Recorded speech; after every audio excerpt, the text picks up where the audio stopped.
So a lot of the stuff that that I showed you guys right before we went into self-isolation had to do with Z-sketching, right? Z-spheres and Z-sketching. And I talked a little bit about kind of dynameshing and Z-remeshing.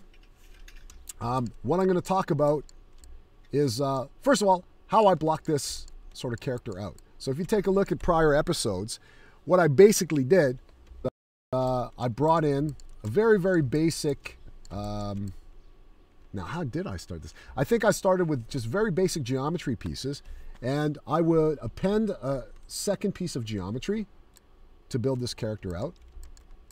And then I would also use the insert mesh brushes. What I will probably do is I'll show you the insert mesh brush technique. I think that might be wise. And it'll give you an idea of how I blocked out the essential shape of this character, right? I'll also talk about and review the way to bring in an image plane in the background, and we'll take it from there. Actually, let's start there, right? So with the image plane, I got an idea. Hang on. Let me save this. Let me save this off for a sec. And I'm going to go switch and do that.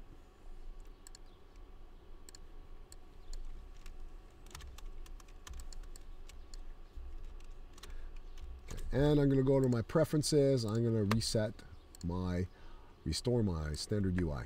Okay. So the first thing I'm going to do is I'm going to head on into my sculpture, T, F, and P, and I'll talk a little bit about the image plane. So bringing in an image plane and sticking it in the background is sort of what you need as a modeler if you're creating to somebody else's concept art design, or even to your own concept art design. You need this as sort of a guide. So to bring the image plane in, you go up to the Draw menu, and you head on down to where you see the floor, and you activate the floor. Now it's called the floor, but it's actually a reference grid on the ground that will also light up a reference grid at the back and the left and the right, depending on what you need, right? So even though it's called the floor, it's for referencing all four walls and the ceiling if you need. And you can see, or you can turn those on down here in these settings as well. You'll see front, back, up, down, left, right, right? So how you turn these on, I'll turn this off first. So how you turn these on is, once you got your floor on, head on down to front and back. And in this case, I've only got the one model sheet. And click on map one, and you'll get this texture menu, right? What we want to do is we want to import our concept art. So for me, my concept art is here, and I'm going to grab that and bring it in, right? So there's a few things that you may run into at the outset. So I'm going to come in here. First of all, I'm in perspective mode. So when I pan back and forth, you can see what happens. My model floats off that image plane. This is really difficult to model to, right? Because I could be modeling to this, and then I might turn and go, oh, actually the head's too high, and make adjustments, and then rotate around, and it's like, no, the head's in the perfect place, right? Because you got that perspective distortion. You don't know if you're matching your concept art perfectly, right? So you got to hit P to come out of perspective. Now we're in orthographic mode. There's no perspective. My model's dead to proportion against my concept art, and we're okay to make sort of modeling changes based on the image plane in the background. Now, your image plane may come in, let me just adjust this quick. Your image plane may come in like that. Let's take a look at this, right? So default, your images will come in with the bottom of the image attached to the ground plane. That does us no good because the character is floating off the ground plane. When we're creating a character, we need to always treat a ground plane, whether in Maya or ZBrush or whatever 3D package, we must always treat the ground plane as the ground, right? So to do this, I'm going to bring this concept art to where she's standing on the ground. Now you can see the feet are in perspective. So what the heck do you do about that, right? So if I come in here, what is the ground, right? So if I do a vertical offset and I bring this down to there, is that the ground? Her toes touching the ground. Is she on the ground? Right? So she's not. let me pop in here actually, and I'll change the fill mode. I'll talk about the fill mode in a second. Just want to be able to see through. And I'm going to turn off polyframe. So when I come into draw mode, right, underneath the front and back, right, for what I forgot to mention is we got horizontal offset and vertical offset. So horizontal offset, you know, you can move your image plane back and forth, and vertical offset up and down, right? I'm going to reset this guy back to 0. So I'll show you when the character's on the ground, when you place the back heel, right? Why the back heel? It's the furthest away from us, closer to the vanishing point, and it's got the least amount of distortion, perspective distortion. So therefore, I always place the back heel, right? And then you can see our character's relatively in place, right? So I'm going to hit the P key because I'm going to go into perspective mode and talk a little bit about where I spent the lion's shares of pushing and pulling this block out back and forth. Guys, I honestly spend the majority of my time nailing that pose from 360 degrees. So I will be slowly rotating around, and you'll see this if you track back to some of my previous videos. I'm very, very slowly tracking around and checking the silhouette and the pose. The character has to look good from all angles, right? Has to. And most artists often forget to do this. Look top down or bottom up, right? So you got to constantly be rotating around your model, and it's got to look good from every angle, right? So I spent a fair amount of time doing that. I generally spend a lot of time actually posing my character because the pose is the most important thing at this particular phase. I put in placeholder props. You don't always have to do this. In fact, I did not have the clipboard when I started this particular block out, but I got a sphere in there to represent the helmet. Again, you don't need placeholder props all the time. In this case, I needed it to understand where the weight of that prop was sitting and how she was holding that particular prop up, right? So I also added the clipboard because I needed to kind of understand what angle her hand would be at and how it was resting against her thigh, right? So it really gives me kind of a clear idea of how that works.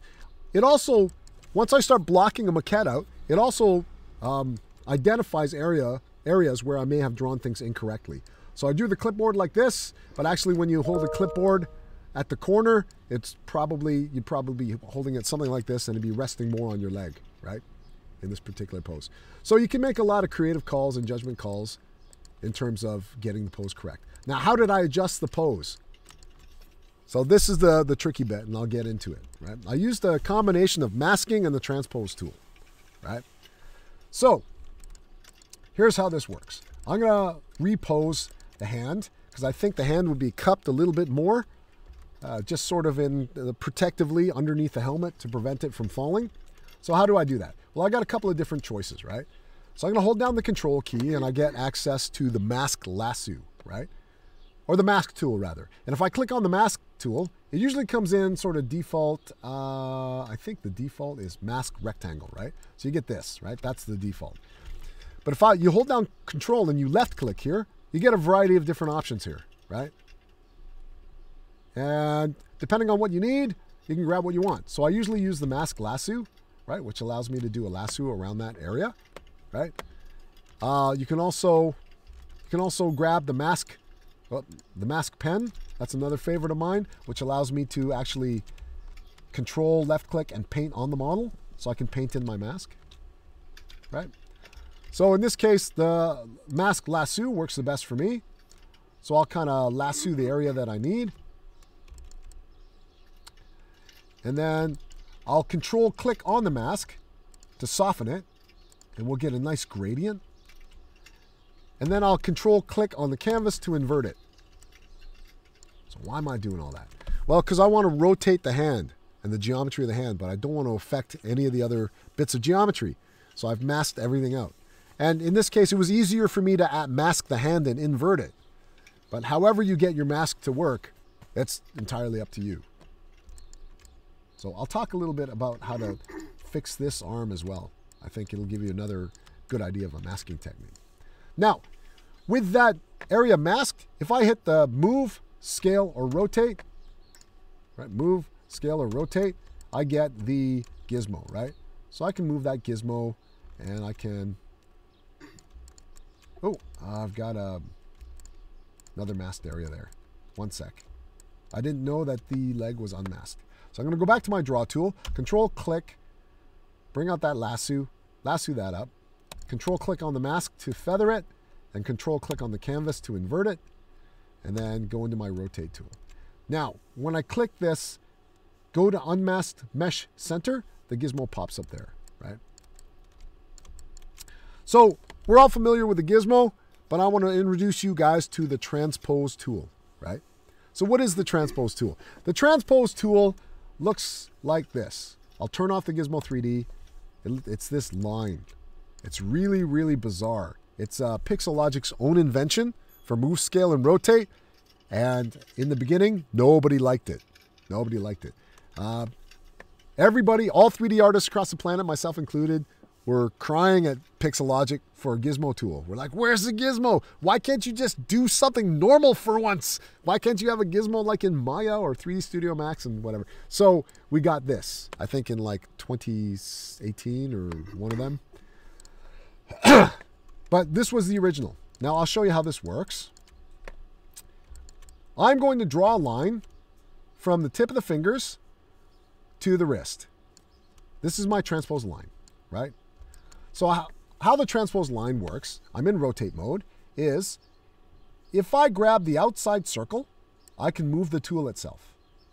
If I grab the outside circle at one end or the other, I can reposition this.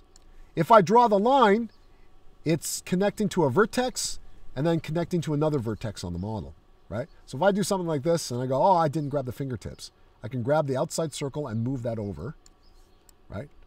And if I want to find the exact center, I can just grab this and move it so it's in the center of my geometry. If I was that kind of finicky, I'm not, because I'm just sort of roughly posing this character out. But, you know, you can go and say, I want that right in the center of the wrist, right? So that's what the outside circle does.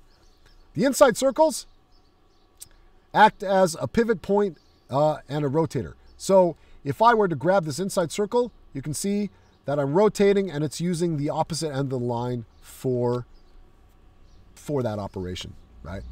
For the pivot point, rather, right? If I grab the center circle here, it'll rotate using the line as a spindle, right? And then we have all these buttons here that just allow you to flip the axis around to whatever you need, right? So I'm going to take this because I want to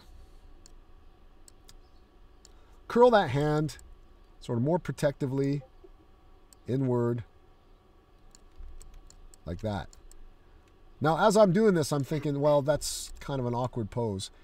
She's relaxed, so there'd be less tension in her grip.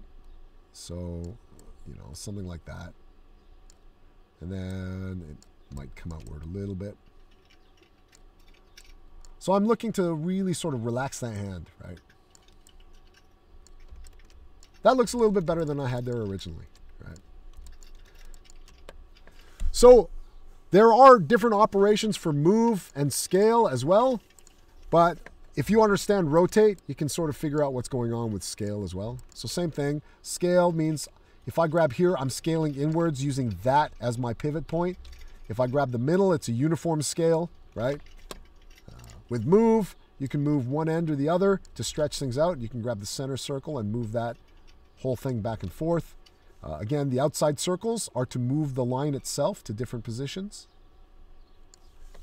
And that's it. That's it in a nutshell for the transpose tool. And it's really weird. It's an unusual way of thinking. But I mean, that's one of the things I love about Pixelogic, is that they really try to think outside the box in terms of coming up with new ways of interacting with 3D geometry. So any questions about the transpose tool? Okay, cool. I will talk to you a little bit about customizing your UI now to help us with this whole idea of using masking and the transpose tool to readjust the pose of our character, right? So I'm going to do that by clicking that mask off. I'm going to hit Q to go back to draw mode, right? Now, one of the things I want to do is I want to work with this, the draw, and under here, the fill mode, which gives me a variety of different ways that it's drawing on the screen. I can have here, let me move this guy over so you can see more what's going on. So if I've got this guy over here, and I come down here, and I change the fill mode from 0 to 1, I get my image plane but faded out. 2 shows a bright image plane, and 3 shows a semi-transparency through my model. Now, I want to be able to flip around between these different modes, but constantly going up to the draw menu to do that is a massive pain, right? So I'm going to customize my UI, and I'll show you just that one button, or how to place that one button, because you can really spend a lot of time customizing your UI. So I'm going to come over to Preferences here, and under Config, we have the ability to create our own UI. We can restore the standard UI. We can load or save custom UI. We can, if we have a favorite UI, we can store that configuration and it'll load up every time you start up ZBrush. So here's how this works. First, you go and enable Customize. So enable Customize means that when you hold Control and Alt, you can now pull things off your UI. So I'm holding Control and Alt and left-clicking this Homepage button because I never use it and I don't like it. And I've never gotten into the Lightbox, so I'm going to pull that out, right? So there, I've got a couple of slots empty for me, right? I'm also going to take out, Control, Alt, left click, take out Edit, Draw, Move, Scale, and Rotate, because when I hit the space bar, it's there. It's right there for me, right? I mean, it's nice to have it on display here so I can see what mode I'm in, but generally, I like to pull that off my UI. So I'm going to pull these guys off as well, because these are my brush settings, which, to be honest, I never look up here, right? Because I'm always inside my hotbox here. So that's simply Control, Alt, left click, and pulling that stuff off. So you can pull all kinds of stuff off here. It really kind of depends on what you want and what you need. So I want to add that sort of the fill mode. So I can Control, Alt, left click on fill mode and drag it over. And there we go. I've got it, right? So now it's in my UI. That's super handy for me, right? So I'll be able to kind of access it a lot quicker. And it's just a little bit nicer for me. There's a couple of things maybe I'll move over now, actually. So I'm going to Control Alt and grab the close holes because I want to demonstrate that functionality as well. And I'll grab the old Z Remesher button. Oops, pop that here, right? Actually, I want this on the other side here. I'm keeping the live booleans because it's one of those new features in ZBrush I'm determined to learn and get comfortable with. And I'm going to bring over my Dynamesh button. If I need anything specific, I can set it in the tools menu here, but it's nice to have those buttons here, right? So I've just customized these buttons. All I need to do now is go to Preferences and save that UI. And I use RAID drive to map my cloud drives as hard drive letters, right? So in here, under my Google Cloud Drive, for my Weapon Gmail account, I've got a global folder, and in the global folder, I have all my artist tools and my ZBrush interface stored here, right? And so I created one earlier. It's AK in the car, and I'm just going to update that. And so the beauty of having them stored in the cloud is that no matter what system I'm on, if I set my preferences to access the RAID drive cloud, I'll always have that, whether I'm in the uni or whether I'm at home or what have you, right? So last thing I'm going to do is I won't store the configuration because I like that it comes in default. And then I'm going to turn off Enable Customize, and we're back, right? Any questions about that, by the way? It's super handy. It's really, really handy to be able to sort of customize your UI, even if it's just to get rid of clutter. Like something that I generally like to do as well is come over. I don't use BPR render, so why do we have that up here? Subpixel. I'm going to keep those guys. You know, I don't need these rotate buttons. I do tend to use, well, I don't need frame because I got the F key, but I do tend to use polyframe quite a bit, and so on and so forth, right? So you can really go in here and sort of customize your UI. Mostly, I think the best way to understand customizing UI in the beginning, because you might be like, gee, I don't really know how I work, so I don't know what tools I need on my UI. Well, the best way to explore it is to first get rid of the junk. Get rid of the stuff you don't know how to use or don't generally use, and that kind of clears up the UI, and it's surprising. You'll get a clearer idea of, oh, well, you know what? I can put this tool here and that tool here, and it gives you a better idea of what you want to do, right? So I'm going to introduce you to the Insert Mesh brush. Now, there's a few different ways of tackling fingers. Now, I generally keep fingers separate till the very end because of... actually, let me show you. Before I dive fully into the fingers, let me show you some of the problems you may encounter inside of ZBrush, right? So I'm going to come in here. You guys may have already come across it anyway. So let's go back to my digital sculpts here. And let's save that off there. I don't think I made any changes. So let's take a look at the arm and the hip. I'm going to turn on polyframe here, right? And I'm going to come in and I'm going to Dynamesh. See what happens?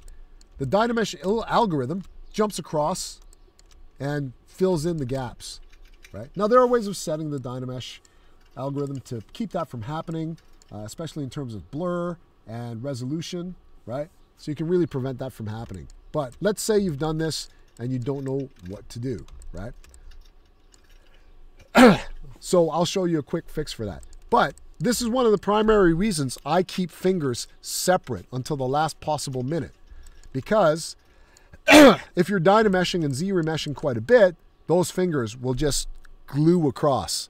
There'll be polygon webbing that shoots across the fingers, and you'll just have this tangled mess. Right? Now, I'm sure different strategies have evolved over time, but one of the things that I generally tend to like to do is to come in here and I will go into, let's just go to my clay buildup tool. I'm going to come in here with Control clicked. I'm going to go over to my mask. I'll left click and choose my mask pen because I find I have more control this way. So I'm just going to come in here. This is not going to work perfect. I can tell straight off the bat because the triangles are all weird, but you'll get the idea. So I'll come in here and I'll mask the area where I've got some polygon strangeness going on. And if I've drawn a mask in an area I don't want, you can hold Control and then Alt to minus, and then I can erase that masked area there. Right. So I've got that area masked. Now what I can do is I can head over to my subtools, and under subtools split, I can split my mask points. So that becomes a separate piece of geometry, right? And then I can delete it. Right, what we're left with is this. This might not work that cleanly, but sometimes it does, right? So sometimes what we can do is with that sort of cut away, you can sometimes go to geometry, and under geometry, under modify topology, there's this little known button. It's been in ZBrush for years, but I only discovered it a couple of years ago, and it's close holes. And it'll procedurally, it worked there. See what it did? It found the extents of the geometry and it just buttoned it up for you, patched it up. It also covered any holes or any artifact holes that might have been in your model that you might have missed, right? So it's a wonderful way of stitching holes in your model together, right? What was that called again? Modify topology, close holes. Oh, it's under the geometry menu, right? You will have a hard time finding this. Even though I learned about it, I was always like, where's the close holes button again? Where is it, right? It's really counterintuitive. This whole modify topology section I found very counterintuitive. But it is there. You can always just ping me in Discord. I don't mind. You can say, hey, Al, where's that close holes button again? But because it's a procedural driven sort of thing, you can see that it triangulates the mesh there, right? So that's not a big deal because I generally go and just Z-remesh the whole thing. It'll go through and it'll quadrify everything and boom, you're back, right? Yeah. Yeah, cool. So it's a really cool way. Yeah, I know a lot of people don't. I would, I'd try and like just smooth the area and see if I can just do it myself. Yeah, that's what I used to do. Yeah. That's quite nice. Yeah, it's really, really cool. There are a few different ways of doing it as well. You know, so for example, if I wanted to get rid of this area, that's really complicated, hey? So what I might do in this kind of situation, another technique, is I might hit Control and then go to my lasso, right? And let's say, you know, this is much better when you've got a Wacom pen, but I can mask that particular area. Oh, actually, here, this is a good opportunity for me to show you another thing about the transpose tool. So let's say we had a model like this, and we're like, okay, I gotta mask select this, and man, you know what? I grabbed a little bit of the side, right? And it just becomes a huge pain because two pieces of geometry are really close to each other. Well, if we go back to that weird transpose tool line thing, this thing here, right? And to move it really quickly, you can just redraw it, right? Anywhere on the model, right? Now, if I hold down the Control button for masking, watch this, and I draw that transpose tool, it does what's called topological masking, meaning it won't mask anything that's outside the bounds of that topology. It just follows your edge loops up, right? So now I know that I'm selecting just that area, and I can Control left click again and again. Now you can see sometimes it'll project across the rest of the body, but that's okay. You just sort of control the angle of it a little bit. Oh, I went too far on there, right? But I can twist that angle around and bring it in. And I've got it, right? A little bit on the back. But you get the idea. It's getting confused because there's lots of topology there, right? So the topological masking is awesome because it can just go in and just grab what you need. Now I'm going to grab the remainder of the shoulder, though. Yeah, it's really nice, especially later on when we get to posing fingers. You can just use the topological mask just to grab that finger, and then bend it down, right? And it won't grab any of the other fingers. It's really, really good for that. So I'm going to use the Control. I'm going to click, and I'm going to use my mask pen. Reason why is because I'm going to hit Q to go into my draw tool. With the mask pen, I can just come in here, Control, and then hold Alt to minus the mask, and I can just erase this bit of the mask. Right? It's gone. I can't tell if it's gone all the way around. It looks like it has. Just to be on the safe side, I'm going to switch over to my lasso mask. And I'm just going to draw a great big lasso around here, hold Alt, and I know for sure now that that's deleted all that. So I'm going to finish off the arm by going Control and left click, lasso masking all the way down, because there's enough of a gap. I can grab that fairly easily, right? And maybe I'll clean this up a little bit by masking here and then holding down Alt and letting go. And that sort of cleans it up a little bit. Now what I can do is I can go to my polygroups and I can group masked. Boom. So that geometry has a different color, right? So that's super handy because now under the subtool split, I can do what's called a group split, which does exactly what you think it does. It splits off that polygroup, right? And then so with that as its own polygroup. Sorry? Hello? Yes. Your stream cut out a bit. Has it? Oh, okay. It's not. Okay. Has it? Oh, okay. No, it's back. All right. Very clear. Okay, so I'll repeat what I did there. So I masked that area, and I went to my polygroups, and I group masked, which assigned a different color to the masked polygons, right? And you guys can see that. Then I went into my subtools, and under split, I have this thing called group split. And group split does exactly what you think it does. It splits off that polygroup. So now I've got two separate tools. I can come over to this one. I can go to my... You can't see? No, it's too blurry. It's laggy. Oh, really? Oh, okay. How about if I zoom in, guys? Is that a bit better? If you refreshed it, like quality gets better. Yeah? I don't know. Yeah. Well, you can see that that poly group has split that arm off. Right? Okay, Yeah. And so what I can do is I can do a close holes on that.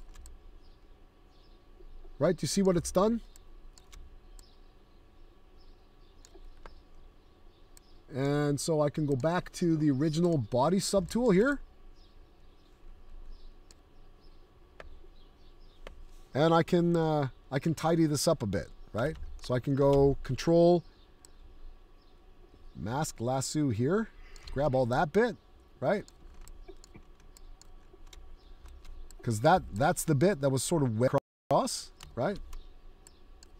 I might come in here and grab this. Alt. Clean that up. Oop. Can you guys still hear me? just about, yeah. Ah, man. Quite far behind you, talking on here as well. Oh, is it? Ah, man. Okay, let's just try and suffer through a little bit. I'm hoping you guys kind of get the idea. So I've masked that area. I can also split my masked points. So did you select the left arm and hide it out the way so you could see underneath? To get Yes. rid of that? Yeah. Yes, yes. So my arm is there, right? There. And I've gone here and I've split that out, right? And I'm just going to delete that. And then on the torso, I'm going to try close holes. So I'm going to my geometry, modify topology, close holes, right? Do you guys see that? See how that works?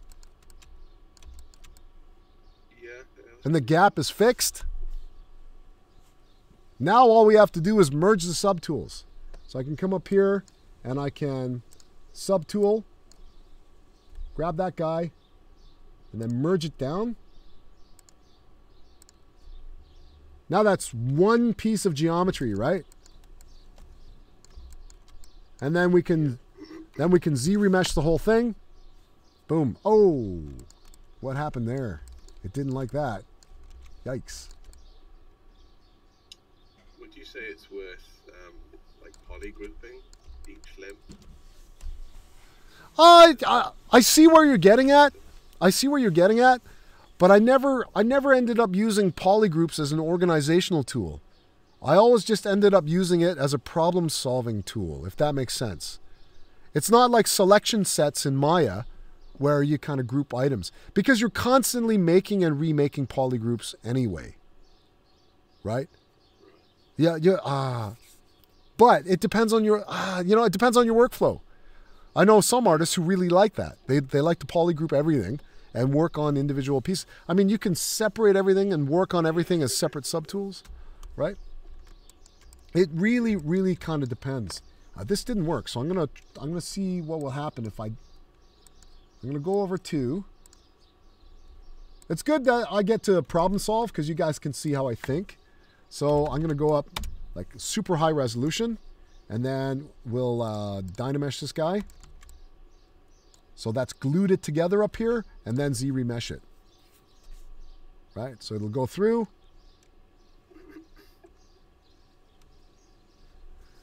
Now I set it to a real high resolution to prevent it from webbing across, right? I probably went too high. I probably didn't have to go up that high. So there we go. Now we've got a nice contiguous piece of mesh and we fixed that webbing or the fact that it glued across that way, right? And we still have our pose intact, right? Now I really wanted to show this to you because it's a different way of thinking about character sculpting than building quads inside of Maya. Right? ZBrush really, really changes the way you think. And this is also one of the many reasons why it still kicks ass over Mudbox and that kind of thing. Although, to be fair, I haven't checked in with Mudbox in about 5 years. So I don't know if they've got similar types of features. Right? But yeah, like in a few seconds, I've managed to fix up that particular problem area. Now, I'm going to reload my Is that my original? No. So I'm just going to flip over and I'm going to load my original tool back in again where I didn't have that shoulder business.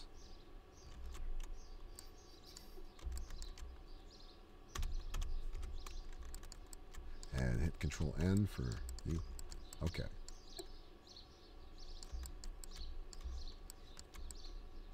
Okay, so that was a prior little thing that happened earlier this morning, and you can see how I've gone in and fixed it. Right. So it's the same technique. So I wanted to show you that area. Now I wanted to kind of work on getting this to feel right. That still doesn't.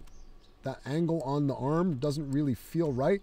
So I'm going to come in here one last time with the transpose tool, and you get the transpose tool by turning this on and off.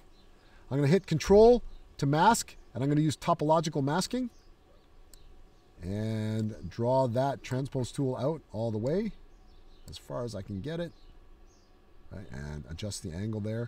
Then Control click on this, Control click off the canvas to reverse it, then draw my transpose tool and then rotate this guy up a bit. So I'm not entirely sure if we want that arm extended down or what. There's something that's bugging me about. If you were making a character, if you just make it in a T-pose, would that make it a bit easier? Yes, yeah. The only reason that I'm modeling this character in situ and in pose is a lot of 3D concept guys and a lot of maquette guys, they now model concept sculpts already in pose. And I'm very, very out of practice with that sort of technique. So I'm just doing this as an exercise to become familiar with that sort of thinking. Now, a lot of tools can do what's called, I mean, for me, that's what I want to do. I don't know about you guys, but I hate modeling in a T-pose, right? So a lot of productions now, and this is sort of after my time, but a lot of productions now, digital maquette artist or a concept sculptor will sculpt the character in pose, and then later on down the production line, another technical character artist will convert that to a T-pose and get it ready for rigging. So that seems to be the process these days, but I'm not entirely sure. See, when I was in the industry, everything was T-pose, right? So yeah, makes more sense because it doesn't look, as good as an art sort of concept pose. Not only. But if it's going to be functional, then just do it in a T-pose, I guess. Yeah. But what is the major benefit of creating a digital sculpt in pose? Well, you find the character and you find the personality. And I know that sounds really airy-fairy, but it's really kind of important that you nail that personality and you nail the sort of the emotion in that character. And you can't do that in a T-pose. It's really impossible, right? It's very, very difficult to do, right? I know there's a couple of technical modelers out there who are just like, I can do it. But I don't prefer that method, right? I find it's very, very difficult to do. So I'm fine-tuning the angle of that arm just to get that pose correct. But it's just to show you guys that this technique is available for you, right? And I'm rotating around. Now I'm really paying attention to the silhouette window to make sure her silhouette looks good all the way around, right? And it does, to my satisfaction. And I'm super happy with where she ended up. So let's talk about how to add geometry to the fingers. I'm going to show you two different techniques, right? So one technique that I did back in the day before really kind of utilizing the insert mesh brushes was to simply append a Z-sphere, right? And I'll pop down to the Z-sphere and we'll just go down and scale this guy down. Oh.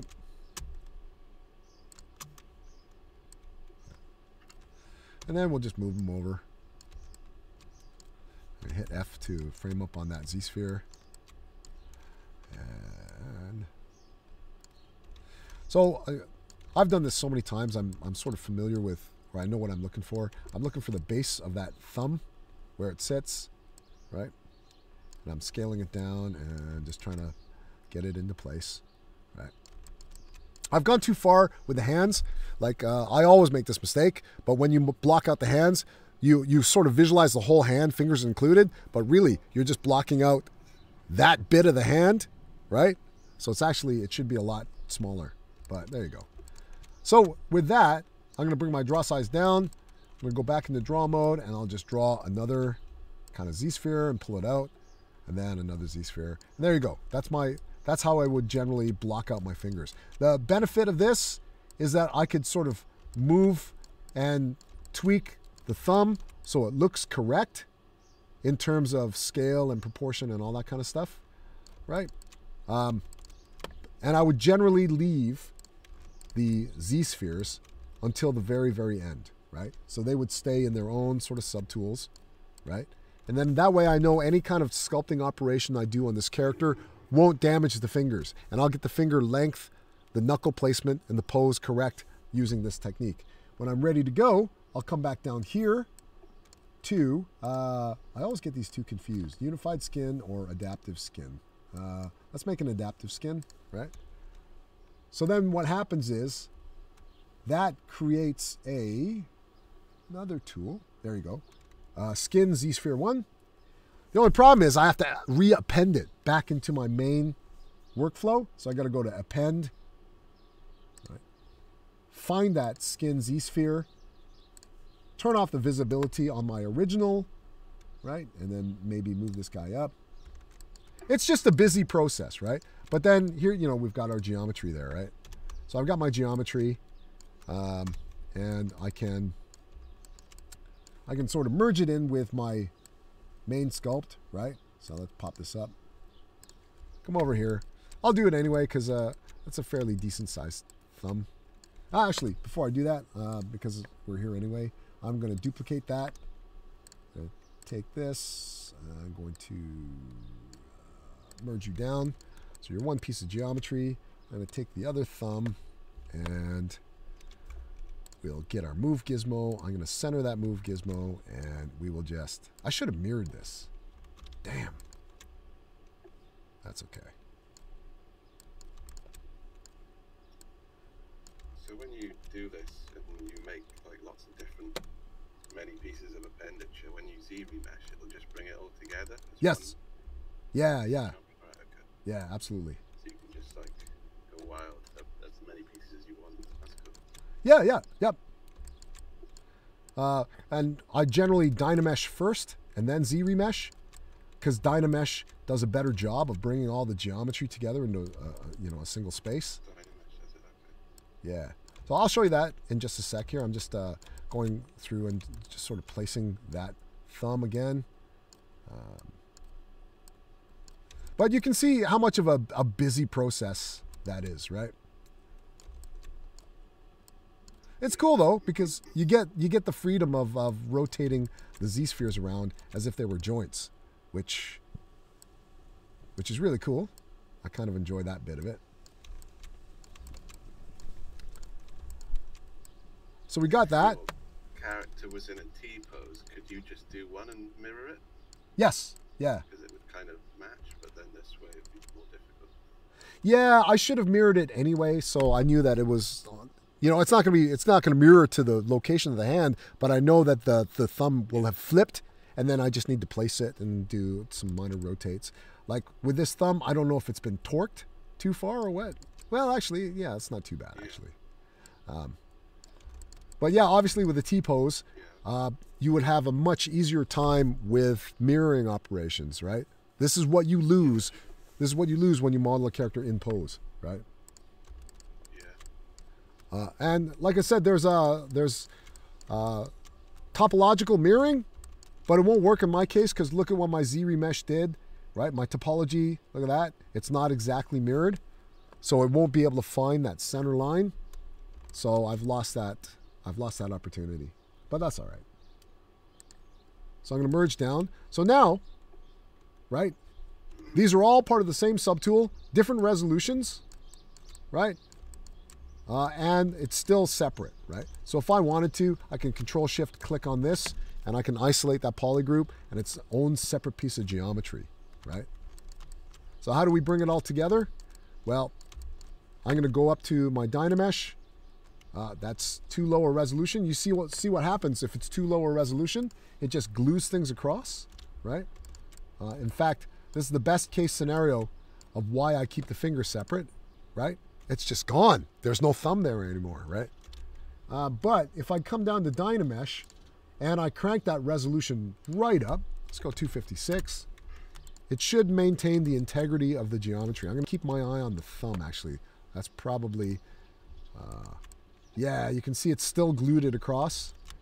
So I probably have to go somewhere relatively high to do this.